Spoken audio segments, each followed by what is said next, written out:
Hi guys, আসসালামু আলাইকুম। আজকে আমি বানাবো ওয়াটার ক্যান্ডেল। ওয়াটার ক্যান্ডেল বানানোর জন্য লাগবে গ্লাস,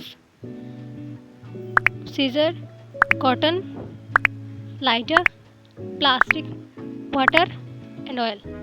সবার প্রথমে একটা গ্লাসে পানি ঢেলে দেব, তারপরে তেল ঢালবো। তেলটা একটু বেশি পরিমাণে ঢালবেন, তা না হলে সহজে ওয়াটার ক্যান্ডেলে আগুনটা জ্বলবে না।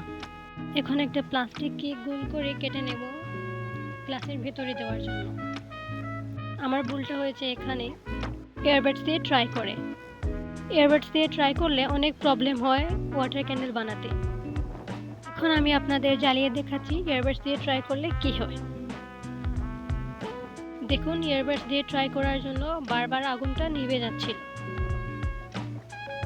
প্রথমে আমি বুঝতে পারিনি যে এয়ারবাডসের জন্য প্রবলেম হচ্ছে, তাই এখন আমি কটনকে প্রদীপের মতো করে প্লাস্টিকের মাঝখানে দিয়ে দিচ্ছি। এয়ারবাডসের বদলে তুলো দেওয়ায় আমার এই ওয়াটার ক্যান্ডেলটা অনেক সুন্দর হয়েছে।